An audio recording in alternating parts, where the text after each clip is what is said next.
Now, my last one, save the most spicy for last, and I think you guys are gonna like it. I do want to share my lovely wife, who, by the way, that's why we were in Colorado. She graduated from grad school. Congratulations, Alyssa. We're super proud of you.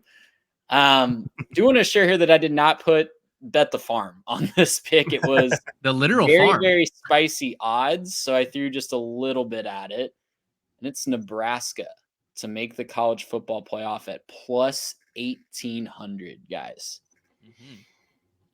Well, hey, we talked about Nebraska on the last show, right? That was a hot take that you had as we prepared for the birth of this 2024 season. Let me just remind the folks at home. Their schedule looks like this: UTEP, Colorado, Northern Iowa, Illinois. At Purdue is the first road game at the end of September. Home against Rutgers, bye week. At Indiana, at Ohio State, UCLA, bye week.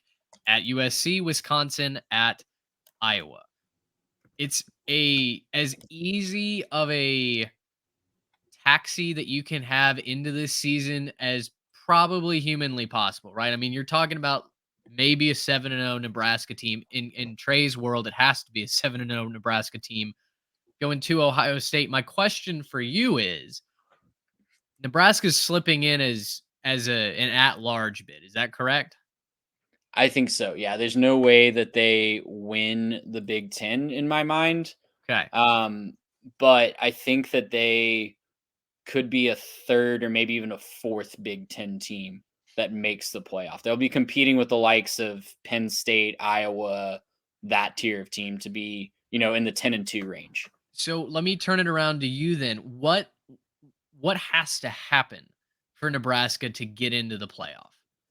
I think Dylan Raiola has to be ready to hit the ground running as a quarterback, and I think he has to have a dominant wide receiver one. And this is a little bit of a cheater section.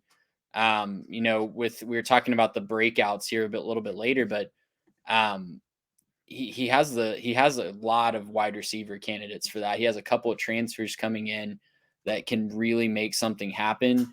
They've got to find that dynamic one alpha wide receiver though that I think can dominate a game. Yeah, there's a good chance Nebraska could be that sort of like back end team from the Big Ten. They could grab that maybe 12 with the at large spot and just barely sneak in. I think it takes 10-2 though, right? Like there's no way, after 10-2 that's good. And when you look at it, I'm picking maybe 3 losses, or I'm looking at Ohio State, USC, and Iowa as like maybes. And even then, I'm saying like, okay, well, even in those, like I kind of feel like that's really like 1.5 losses because I don't think they beat the Buckeyes, but find me a half a loss somewhere kind of between USC and Iowa. I think they probably win both of those games right now just on the merits. But, it's we'll see how the offseason develops and everything else. But kind of to your point, Trey, like if you get Raiola going early in the season, right, if you let him kind of hit the ground running, get his feet under him, pad some stats, get some confidence up, and you just kind of let him trust his guys. Yeah, he's going to need a wide receiver one and some studs out there, but if you let him just kind of trust his guys and build up that chemistry, that's going to be good enough to beat some of these other teams as well that, maybe, like in Iowa, they still haven't figured out the offense somehow. And they can find a way to just score, 20 points to get on top or 24 points to get on top of Iowa. But, you're just, I think you're looking at a pretty good season for Nebraska regardless. And, I'd have to go and look across the Big Ten to see how all the other Big Ten teams are faring. But, Michigan's going to be taking a step backwards after losing so much. Penn State, we talked about that last time, taking a big step backwards. I don't think Iowa's going to be as good either. So Iowa taking a step backwards as well. USC taking a step backwards. Like, I think Buckeyes and Oregon right now, those are probably the best bets to make the playoff. But I could find a third team in the Big Ten to go. And if it's Nebraska at 10-2, I think that makes a lot of sense. And I just really like the odds at plus 1,800. And again, I didn't throw a ton of money on this. I'm not betting the farm on Nebraska to go to the playoff, but at plus 1,800 with their schedule, guys, they play Ohio State, who I think I'm looking at the S&P Plus rankings right now, which I think get updated tomorrow as we're recording this on Monday. But the original S&P Plus rankings, Ohio State is number 3, I believe. They play one other top 25. Ohio State's number 2. They play one other top 25 team, and that's Wisconsin. 26 Iowa, and then USC and UCLA are both in the 30 to 40 range, and that's it on their schedule. They don't have a brutal schedule.